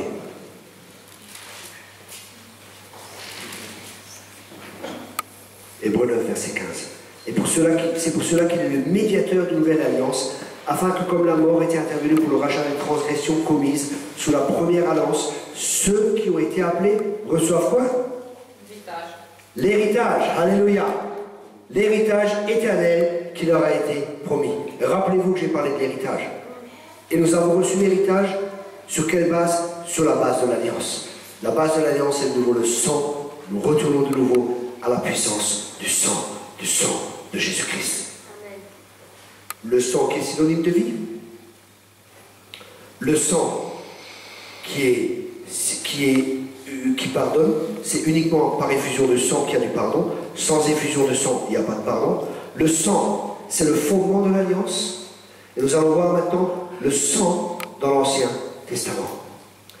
Dans Genèse 3, verset 15,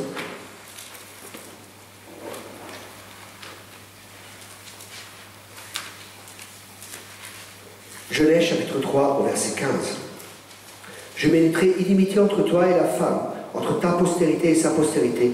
Celle-ci t'écrasera la tête et tu lui blesseras le talon. Ici, de nouveau, écraser la tête, il y a de nouveau du sang qui est là. Quand on écrase la tête à quelqu'un, il y a de nouveau du sang.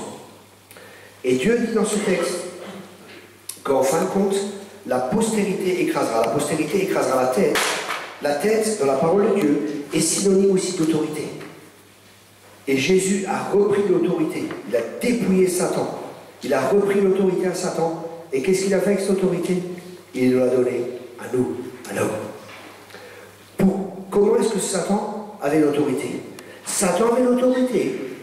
Rappelez-vous de Matthieu 4 ou Luc 4, non, je crois que c'est Luc 4, ou Matthieu 4, où Jésus est dans le désert, et Satan vient et lui dit, tu vois, si tu te prosternes devant moi et tu m'adores, je te donnerai tous ces royaumes, parce que tout cela m'a été donné. On est d'accord? Luc 4, ok. Tout cela m'a été donné. Mais qui a donné ça à Satan? L'homme a donné ça à Satan. Et comment l'homme pouvait donner ça à Satan? L'homme pouvait donner ça à Satan parce qu'il l'avait. Si tu n'as pas quelque chose, tu ne peux pas le donner. Et de qui l'homme avait reçu l'autorité? Adam et Ève, je vous donne l'autorité sur toute la création. Dieu avait donné l'autorité et la gérance à l'homme de la terre. Par la désobéissance, l'homme a donné à Satan l'autorité et la gérance de la terre. C'est pour ça que Satan est devenu le prince de ce monde. Amen. Vous comprenez cela? Et à la croix, Jésus a repris cela, il a dépouillé les dominations, il a pris les clés. Et il a donné les clés à l'Église. Toi et moi. Les clés, c'est aussi un signe d'autorité. Parce qu'avec une clé, on peut ouvrir, et avec une clé, on peut fermer. Alléluia. Amen. Avec une clé, on peut permettre et on peut empêcher les choses. Nous avons l'autorité pour permettre les choses de Dieu, mais pour empêcher ce que le diable veut faire dans notre vie. L'autorité, nous l'avons. Si nous ne l'utilisons pas, elle ne nous sert à rien. Imaginez-vous si un policier sur la route, les voitures roulent, ils font plein de choses. Si le policier est comme ça, il regarde faire, il ne se passera rien. Mais si le policier fait comme ça, les voitures s'arrêtent, il y a quelque chose qui se passe. Que fait le policier? Il utilise son autorité. Si nous n'utilisons pas l'autorité, vous savez quoi? Elle ne sert à rien. C'est pour ça que Dieu veut qu'on utilise l'autorité. Mais pour pouvoir utiliser l'autorité, il faut qu'on comprenne qu'on a reçu l'autorité. Et nous avons l'autorité sur la terre, sur la création, sur les circonstances, sur l'ennemi, sur les démons, sur toute la puissance de l'ennemi. Nous marcherons sur toute la puissance de l'ennemi, sur les scorpions, sur les serpents, et rien ne pourra nous nuire. Amen. Ok. Je regarde juste encore comment je peux faire ça peut-être. Parce que c'est encore long.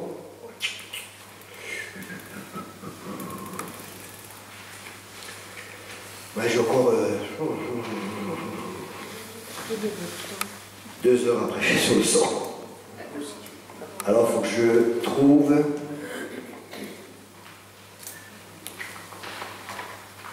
Oui. Ok. On va voir. Je vais parler dans l'Ancien Testament, dans le Nouveau Testament. Je vais aller directement sur la puissance du sang de Jésus et ce que le sang de Jésus fait dans notre vie. Ok?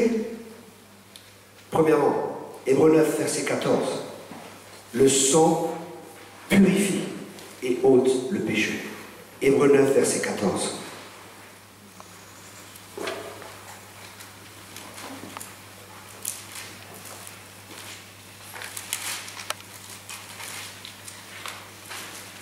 Combien plus le sang de Christ qui par un esprit éternel s'est offert lui-même sans tache à Dieu, purifiera-t-il votre conscience des œuvres mortes, afin que vous serviez le Dieu vivant. Voyez, le sang de Jésus purifie notre conscience des œuvres mortes. Donc le sang de Jésus nous purifie. Purifier signifie rendre pur. Le sang de Jésus nous rend purs. Nous avons été lavés par le sang de Jésus, nous avons été rendus purs par le sang de Jésus. Ça signifie qu'aux yeux de Dieu, nous sommes purs. Merci beaucoup. 5 points pour le candidat numéro 6. Nous sommes purs. Amen. Jean 1, verset 7. Première épître de Jean, chapitre 1, verset 7.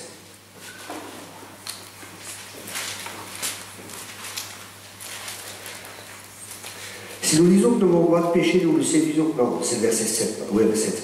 Mais si nous marchons dans la lumière, comme il est lui-même dans la lumière, nous sommes mutuellement en communion et le sang de Jésus, son Fils, nous purifie de tout péché. Le problème que rencontrent des fois les chrétiens, certains chrétiens bien sûr, c'est qu'ils ont plus confiance dans la puissance du péché que dans la puissance du sang de Jésus. Mais le péché a perdu sa puissance. Mais le sang de Jésus est puissant. C'est le sang qui est éternel. Et le sang de Jésus a plus de puissance.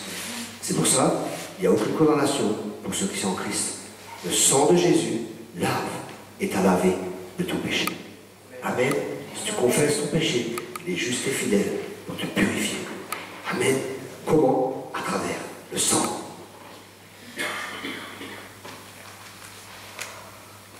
Apocalypse 1, verset 5.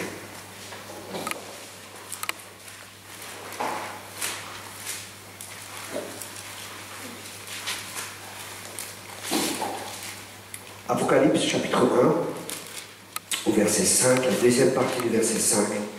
À celui qui nous aime, qui nous a délivrés de nos péchés.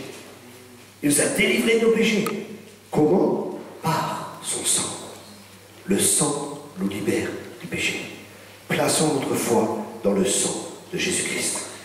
Apocalypse 7, verset 14. Apocalypse chapitre 7,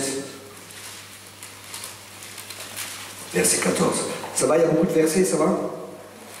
C'est l'école biblique, hein? C'est pas une école coranique. Apocalypse 7, verset 14. Mohamed est mort, mais Jésus est ressuscité. Amen. Apocalypse 7, verset 14. Je lui dis, mon Seigneur, tu le sais, et il me dit, ce sont ceux qui viennent de la grande tribulation, ils ont lavé leurs robes, et ils les ont blanchis dans le sang de l'agneau. Alléluia. Le sang de l'agneau lave, le sang de l'agneau blanchit, le sang de l'agneau purifie, le sang de l'agneau nous rend purs, et nous sommes purs grâce au sang de l'agneau. Éphésiens 1, verset 7. Éphésiens, chapitre 1, verset 7.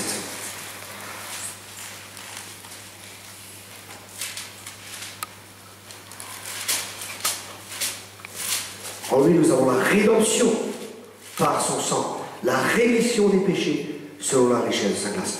Nous avons la rédemption par son sang, le salut, le rachat à cause de son sang. Une vie pour une vie.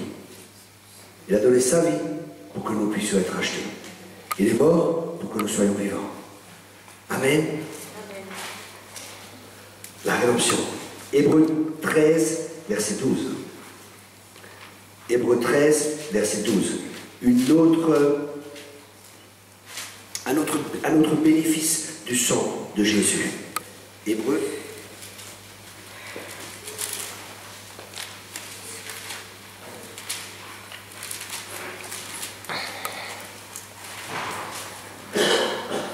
Hébreux 13, verset 12. C'est pour cela que Jésus aussi, afin de sanctifier le peuple par son propre sang, a souffert hors de la porte. Et si nous voyons, le sang nous sanctifie. Sanctifier signifie mis à part. Nous sommes mis à part par le sang de Jésus. Nous avons vu que le sang purifie du péché, le sang nous rend purs, le sang nous sanctifie, le sang nous rachète.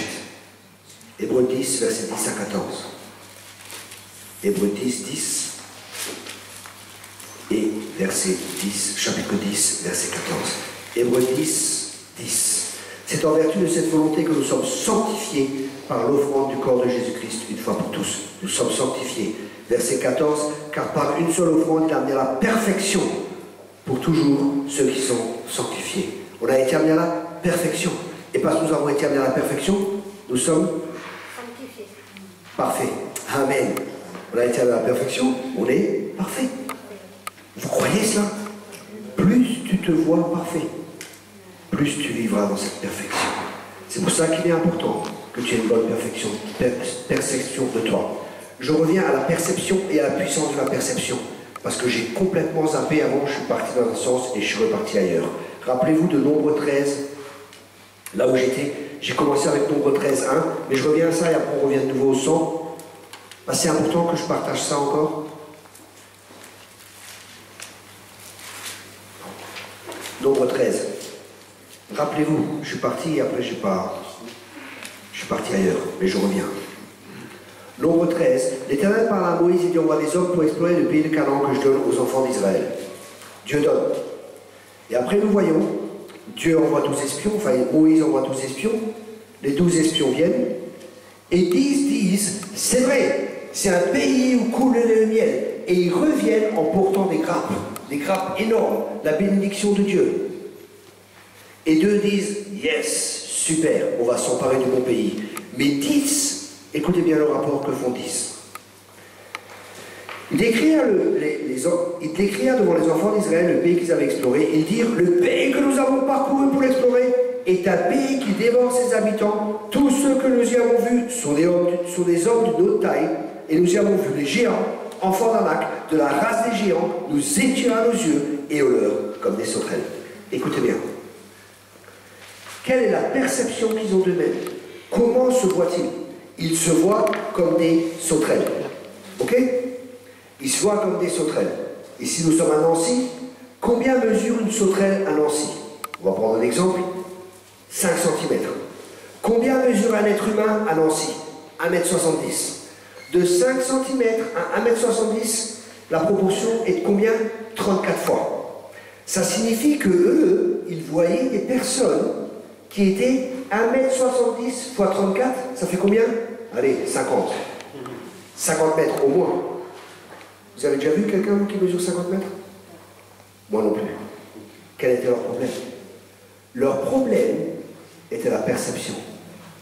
La perception d'eux-mêmes et la perception des autres. Nous étions à nos yeux et aux leurs, comme des sauterelles. Écoutez bien, d'où vient cette fausse perception? D'où vient cette fausse manière de voir? La peur. La peur. La peur a influencé leur manière de voir. La peur a influencé la perception qu'ils avaient des circonstances autour d'eux. La peur te fera toujours voir les problèmes plus grands qui sont en réalité. La peur te fera toujours voir les problèmes énormes. La peur te fera toujours voir Goliath en étant énorme, en étant grand, et te fera toujours te voir toi comme étant incapable, comme étant petit. Et l'arme que le diable utilise, c'est l'intimidation. Oh, qui de vous veut se battre contre moi? Est-ce qu'il y en a un de vous là qui veut se battre contre moi? Je suis Goliath. Et tout le peuple avait peur. Tous se disaient, pétard, il est tellement grand. David avait une autre mentalité. Il s'est dit, purée, celui-là, il est tellement grand, je ne vais pas le louper. Vous comprenez la différence? Il est tellement grand, je ne vais pas le louper. Je suis sûr de l'avoir. Les autres, ils regardaient à sa taille, ils avaient peur. Et parce qu'ils se voyaient comme des sauterelles, parce qu'ils se voyaient si petits, si misérables, et c'est ce que le diable veut faire, c'est l'esprit religieux, c'est ce que l'esprit religieux veut faire. Il veut que tu te vois tellement petit, il veut que tu te vois tellement incapable, il veut que tu te vois tellement petit. Mais nous sommes tellement peu de chrétiens en France, sommes 1%. Qu'est-ce qu'on va pouvoir changer? Qu'est-ce qu'on va pouvoir faire? Dieu cherche juste un David pour changer une nation. Dieu, il a pris 300. Il a dit, il ne l'a pas pris tous, il a juste pris 300. Pour que personne puisse dire que c'est par notre force, mais que c'est par l'Éternel des armées. David a dit, si je viens contre toi, c'est pas par ma force, c'est pas par la puissance, mais c'est par le nom de l'Éternel des armées que je viens. Alléluia. Et même si nous ne sommes pas en surnombre, comme le prophète a prié pour que son serviteur, pour que les yeux de son serviteur s'ouvrent, je prie pour que vos yeux s'ouvrent, pour que vous voyez que ceux qui sont pour nous sont en plus grand nombre. Alléluia. L'armée des cieux est avec nous. Alléluia. Et ceux qui sont pour nous sont en plus grand nombre. Même si humainement on est un petit reste, même si humainement nous ne sommes pas nombreux, ceux qui sont pour nous sont en plus grand nombre. Amen, amen. Vous savez, si vous voyez les anges comme ils sont grands, comme ils sont puissants, comme ils sont glorieux, ça change votre vie. Si vous commencez vraiment à voir ce qui se passe dans le monde spirituel, vous dites, mais qu'est-ce que j'ai à me casser la tête avec ces petites sauterelles? C'est plus nous qui sommes des sauterelles, c'est nous qui sommes les géants et nous voyons les autres comme des sauterelles. David, Josué et Caleb étaient animés d'un autre esprit. Parce qu'ils étaient animés d'un autre esprit, ils parlaient différemment. Parce qu'ils étaient animés d'un autre esprit, ils voyaient les choses différemment. Et parce qu'ils parlaient différemment, ils ne murmuraient pas. Et Dieu dit dans Nombre 14, écoutez bien ça, c'est très important, hein, que je suis en train de partager avec vous. Nombre 14. Tous les enfants d'Israël murmurèrent contre Moïse et Aaron, et toute l'assemblée leur dit: que ne sommes-nous donc morts dans le pays d'Égypte, ou que ne sommes-nous morts dans ce désert? Pourquoi l'Éternel nous fait-il aller dans ce pays où nous tomberons par l'épée, où nos femmes et nos petits-enfants deviendront de proie? Ne vaut-il pas mieux pour nous retourner en Égypte? Ils se dirent l'un à l'autre: donne-moi un chef, et retournons en Égypte. Écoutez bien. Et parmi ceux qui avaient exploré le pays, Josué, fils de Nun, et Caleb, fils de Jéphuné, déchirèrent leurs vêtements et parlèrent ainsi à toute l'assemblée des enfants d'Israël: le pays que nous avons parcouru pour l'explorer est un pays très bon, excellent. Si l'Éternel nous est favorable, il nous mènera dans ce pays et nous le donnera. C'est un pays où coule le miel. Seulement ne soyez point rebelles contre l'Éternel et ne craignez point les gens de ce pays, car ils nous serviront de pâturage. Ils n'ont plus d'ombrage pour les couvrir. Ils n'ont plus de protection. Mais nous, l'Éternel est avec nous, ne les craignez point.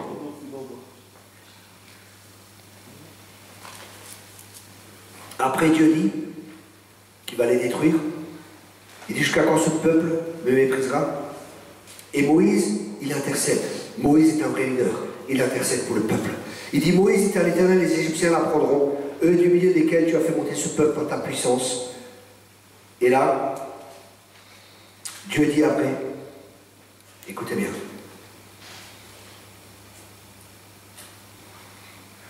Écoutez bien. Verset 24. Et parce que mon serviteur Caleb a été animé dans notre esprit et qu'il a pleinement suivi ma voie, je le ferai entrer dans le pays où il est allé et ses descendants. Tous murmuraient. Dieu voulait que tous rentrent dans la terre promise, mais il n'y en a que 2 qui sont rentrés. Écoutez bien, une des raisons pour laquelle ils sont rentrés, nous devons apprendre de ce qui était avant nous, dit la parole de Dieu, parce qu'on peut apprendre des principes qui sont là. Ces histoires dans la parole de Dieu, elles ne sont pas écrites pour qu'on ait des histoires racontées aux enfants le dimanche. Ces histoires sont écrites parce qu'elles révèlent des principes divins pour combattre de manière spirituelle. Amen. Et le principe, il est là, verset 28. Dis-leur, je suis vivant, dit l'Éternel, je vous ferai ainsi que vous avez parlé à mes oreilles. Je vous ferai ainsi que vous avez parlé à mes oreilles. J'y arriverai pas, ça ne va pas changer. C'est si Dieu d'être chrétien. Jamais j'aurai les promesses de Dieu. Ça ne va pas changer de ma vie. Je vais rester comme je suis. Tu sais quoi? Je te déclare prophète. Parce qu'il sera fait ainsi qu'il est parvenu aux oreilles de l'Éternel. Nous avons été créés à l'image de Dieu. Dieu a tout créé avec sa parole. Tu peux créer ton monde avec tes paroles. Amen. De l'abondance du cœur, la bouche parle. C'est pour ça, remplis ton cœur. Ton cœur, c'est une terre. Ton cœur, c'est un terrain. Remplis-le des semences de Dieu, de la parole de Dieu, pour que tu puisses récolter ce que la parole de Dieu promet. Amen. Amen. Ôtons les mauvaises herbes, remplissons notre cœur. Que la parole de Dieu habite en abondance dans notre cœur. Et quand la pression vient, ce qu'il y a dedans, c'est ce qui va sortir. Quand la pression vient, vous savez, quand je prends un tube de dentifrice, un tube, c'est rien marqué sur le tube.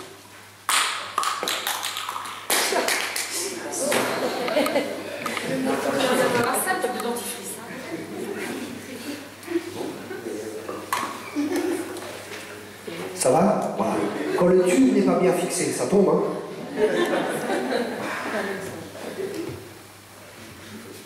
C'est comme ici pour le tube. Il est fatigué le micro, moi non. Pour savoir ce qu'il y avait dedans dans le tube, il fallait l'ouvrir. Il fallait qu'il y ait une pression. Quand il y a une pression, ça révèle ce qu'il y a à l'intérieur. Si je prends un tube où il n'y a rien marqué, et je crois que c'est du dentifrice, et que je mets ça sur ma brosse à dents, et il y a un dentifrice rouge qui sort, je commence à me brosser les dents, c'est du harissa. C'est piquant. Au moment où je presse, je vois ce qu'il y a dedans. Quand on presse sur nous, on voit ce qu'il y a à l'intérieur de nous. Le dimanche à l'église, alléluia, tout va bien, Jésus est là, il est vivant. Et dès que la pression vient, et on ne voit même pas qu'on était comme ça. Seigneur, je ne te renierai jamais. Si tous te renient, je ne te renierai pas. Je ne te renierai jamais. Avant que le coq chante, là, 3 fois tu vas me renier. Moi, Jésus, jamais. Souvent, on peut avoir une illusion sur nous-mêmes. parce qu'on se confie dans nos forces, dans nos capacités. Et Dieu doit nous amener à un point où on abdique, où on se rend compte que sans lui, on ne peut rien faire. On ne peut pas. Sans Christ, on ne peut pas. Mais avec Dieu, je ferai des exploits. Alléluia. Avec Dieu, je vais de victoire en victoire et de gloire en gloire. Nous devons être désillusionnés sur nous-mêmes. Et nous rendre compte que sans lui, on ne peut rien faire. C'est quand je suis faible que je suis fort. C'est quand je comprends que je suis faible. C'est quand je comprends que je ne peux pas faire l'œuvre de Dieu par mon intelligence, par mes propres forces, par mes capacités. C'est pour ça que Dieu utilise des choses qui sont viles, pas des gens qui croient qu'ils arrivent. Moi, des fois, quand je prêche, je dis Seigneur, aide-moi, quoi. J'ai besoin de toi. Donne-moi ta sagesse, donne-moi une parole. Je sais des fois même pas quoi prêcher. Et vous savez quoi? J'aime pas ça. C'est plus facile, vous savez, de savoir. Alors, il y a ça, il y a ça, il y a ça, il y a ça. Et à chaque fois, vous savez ce que je dois faire? Je dois être comme Pierre, je dois sortir de ma barque de sécurité, de ma barque, de mes traditions, et commencer à mettre le pied sur l'eau. Et d'un seul coup, l'eau me supporte. Un autre pas. C'est quand je suis faible et que je ne m'appuie pas sur mon intelligence, que je ne m'appuie pas sur ma connaissance, mais que je m'appuie sur lui et que je me laisse porter par l'esprit. C'est là que je surfe sur les vagues de l'esprit. Alléluia, pendant que je surfe sur les vagues de l'esprit, le peuple est éclaboussé d'une eau fraîche, alléluia, de quelque chose qui vient du ciel, alléluia, qui rafraîchit le peuple de Dieu. Amen. Mais ça me demande de me laisser aller, de ne pas avoir le contrôle, de ne pas avoir tout préparé. Je prépare quand même dans la prière, les messages sont prêts, mais quand le Saint-Esprit amène quelque part, je suis simplement là où l'Esprit veut nous amener. Amen.